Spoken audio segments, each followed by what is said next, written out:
Днес искам да ви запозная с хора, които са променили хода на човешката история. Без изобщо да преувеличавам. Независимо дали това са религиозни или пък научни личности, с добри или пък с лоши дела, всички те са оставили осезаем отпечатък върху нас и смятам, че е редно да ги познаваме. Пък ще са много полезни за обща култура или стани богат. Хайде да започваме.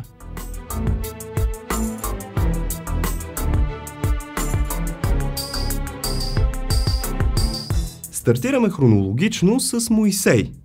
Легендарна фигура, за която се смята, че е живяла през 13 век преди Христа. Той се уважава от евреи, християни и дори мюсюлмани. Това всъщност е човека, който извежда евреите от Египет, получава 10 Божи заповеди и се смята, че е написал първите книги от Библията. Продължаваме с Питагор, живял около 7 век преди Христа. Той, скъпи приятели, се е занимавал с математика, геометрия, астрономия, метафизика, музика, политика, етика и философия. Измежду всичките си тези дейности, той създава и Питагоровата теорема. Както знаем, тя е фундаментална за геометрията и изразява връзката между страните в правоъгълен триъгълник. Отново се връщаме към религията с Буда. Живял около 6 век преди Христа. Смята се, че е имал огромни богатства, но се отказва от материалното в името на духовното и просветлението. Той е основателят на будизма и е ключова фигура в живота на половин милиард души. Стигнахме до Аристотел. Живял около 4 век преди Христа, това е един от най-големите гении на античността. Също като Питагор изучава почти всички сфери на науката и се смята за един от първите велики философи.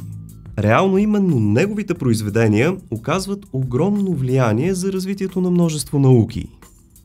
Знаете ли кой е основателят на Римската империя?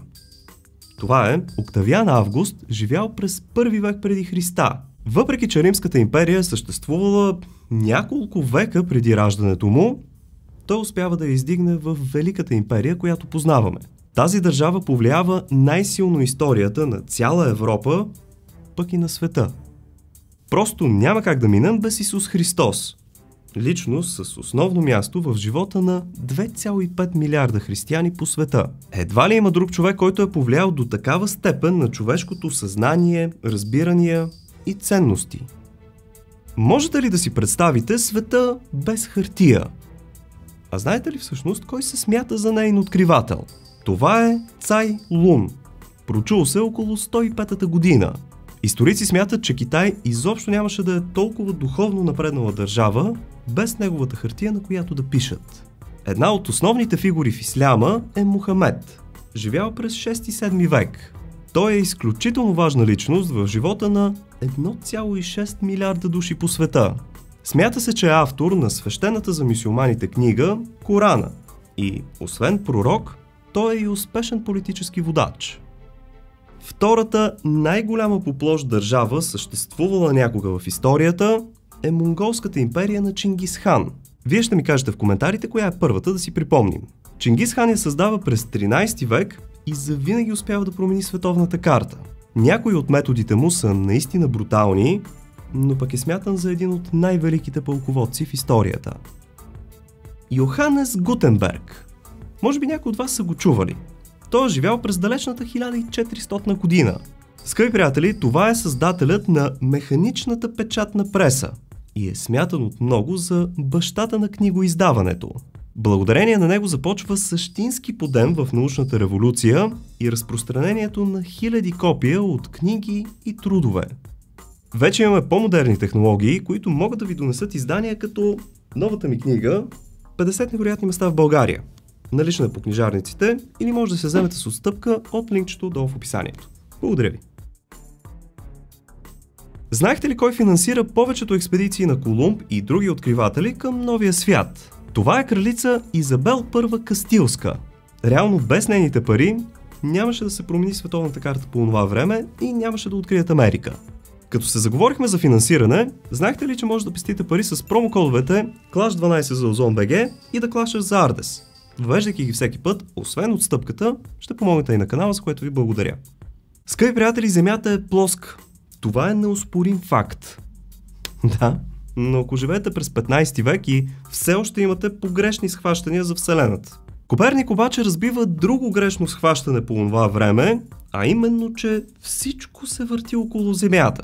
Той има смелостта за първи път да предложи хелиоцентричната система, която разказва, че всъщност всичко се върти около Слънцето. Макар и да не е напълно прав, прави първи стъпки в правилната посока и променя схващането на хората през онези опасни за науката времена.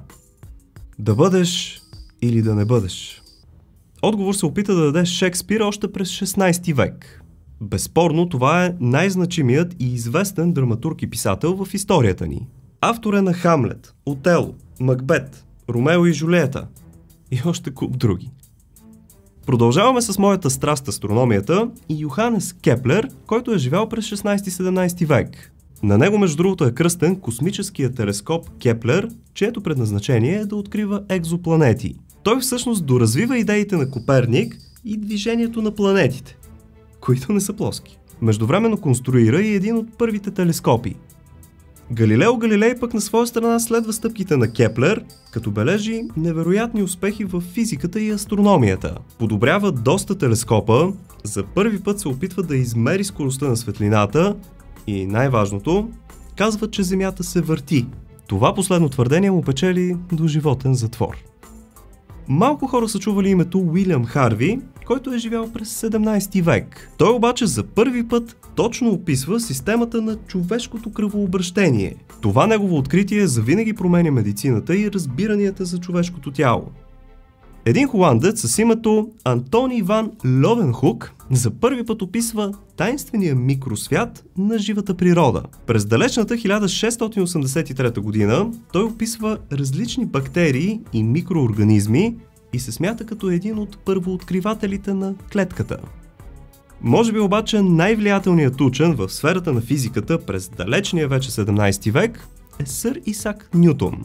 Законите на гравитацията, законите на движението, усъвършенстването на телескопа. Това са само част от постиженията му. Когато умира, в тялото му е открит живак и това се смята, че е в следствие на заниманията му с алхимията. Има ли икономисти сред вас? Ако отговорът е да, то със сигурност знаете името Адам Смит. Той полага основите на съвременната икономическа наука. Въпреки технологичния напредък на света, цели държави все още се допитват до трудовете му. След колонизацията на Америка, там настъпват смутни времена и проблеми. Благодарение на Джордж Вашингтон обаче, САЩ печелят своята независимост и той става първият им президент. Затова много често го наричат бащата на нацията.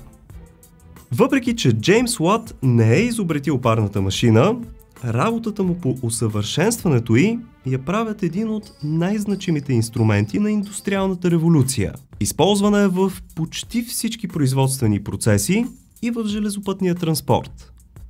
Пренасяме се в 18 век, когато Антуан Лоран дю Лавузие полага основите на съвременната химия, като установява ролята на кислорода при горенето и дишането.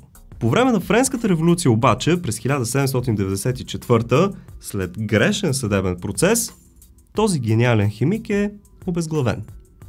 Джон Даутон е химик и физик, който официално въвежда хипотезата за атома. На името на този учен обаче е кръстена болестта даутонизъм, защото той самият е страдал от нея и я описва за първи път в свой труд. На следващия човек от днешната класация аз лично дължа много. Това е Луи Дагер и е смятан за изобретателя на фотоапарата. Естествено няма нищо общо с този, с който снимаме в момента, но благодарение на него и на снимките му добиваме най-реалната представа за отминалите времена. Майкъл Фарадей. 100% сте го учили в училище, но напомням. През 19 век той има значителен принос към електромагнетизма и изобретява първия електрически мотор. На него даже е кръстена единицата за електрически капацитет – фарад. Дори е смятан от много за бащата на електричеството, което е основна революция в развитието на хората. Така, стигнахме до средата. Давайте по един палец нагоре и да продължаваме с още по-интересни личности. Независимо дали вярвате в еволюционната теория или пък не, трябва да знаете името Чарлз Дарвин. Той е автор на научния труд «Произход на видовете», и е един от най-значимите в биологията. Стигаме до Карл Маркс, живял през 1800 година. Защо обаче е определен като един от най-влиятелните личности в историята на човечеството? Той, заедно със своя колега Енгелс, са основни виновници за развитието и разпространението на комунистическата идеология в целия свят.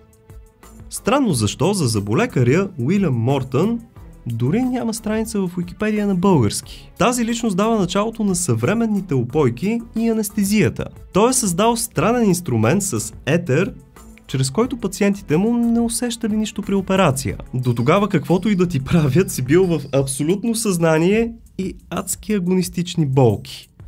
Но за съжаление този човек при живе е награден само с 3 медала. 100% сте чували името Луи Пастьор, но в момента може би някой от вас не могат да се сетят какво точно е направил. Той, скъпи приятели, е спасил милиони човешки животи и продължава да го прави дори до днес, 120 години след смъртта му. Луи Пастьор се смята за изобретателят на ваксината. Отделно от това, открива начин за предотвратяване на много болести у хората. Австрийският ботаник Грегор Мендел, в следствие на многогодишните си опити с граховите зърна, поставя основите на генетиката. Надявам се това негово откритие в бъдещето на човечеството да служи само за добри цели. Много от вас всеки ден се възползват от изобретението на Николаус Ото, без дори да го подозират. Това, скъпи приятели, е двигателят с вътрешно горене. Със сигурност светът щеше да е много по-различен без неговото откритие. Много от досега изброените личности със сигурност заслужават Нобелова награда. Но една такава е връчена на откривателят на рентгеновите лъчи Вилхелм Рьонтген. До днес неговото изобретение, рентгенът, се използва в медицината и помага на милиони хора по света. Томас Едисон ни показва, че дори да не си най-гениалният изобретател или пък учен, може спокойно да станеш един от най-влиятелните хора в науката. Той, скъпи приятели, има над 1000 патента. Води се като изобретател на електрическата крушка, но реално има един куп учени зад гърба си и всъщност е повече като бизнесмен. Задължително трябва да знаете и името Александър Бел. През 19 век той изобретява телефона. Днес, естествено, в този дигитален свят се използват много по-модерни методи за връзка, но все пак той си остава бащата на телефона. През 1868 година Антуан Анри Бекерел си експериментира с уран и без да иска открива естествената радиоактивност, или известна още като радиоактивен разпад. За това си откритие той получава Нобелова награда, а на неговото име е кръстена единицата за радиоактивност – Бекерел. Много пъти сме си говорили за човешката психика, сънищата и другите явления, породени от човешкото подсъзнание, за което науката няма отговори. Просто смятам, че бащата на психоанализата, Зигмунд Фройд, заслужава своето място в класацията за най-влиятелни хора, съществували някога. Като си говорим за сложни науки, просто няма как да не споменем името Макс Планк. Неговите научни изследвания са в основата на квантовата физика, термодинамиката и дори в специалната теория на относителността. Интересното за него е, че дори на 85 годишна възраст спокойно се изкачва от 3000-ниците на Алпите. Ако искате постоянно да научавате такива интересни факти, може да се абонирате за канала. Чукнете и камбанката, за да получавате известия, когато кача нещо ново. Благодаря ви! След навлизането на двигателите с вътрешно горене в индустрията, идва ред те да станат основен агрегат и при автомобилите. Това, скъпи приятели, става масово благодарение на американецът Хенри Форд. Въпреки че е изявен пацифист, във фабриките му по време на Втората световна война се произвеждат военни самолети. Повечето хора свързват името Мария Кюри с това, че дала живота си, за да открие радиацията. Всъщност тя е допринесла и много повече и дори е удостоена с Нобелови награди за химия и физика. Открива и 2 нови елемента – радий и полоний, но работата й с тях и коства живота.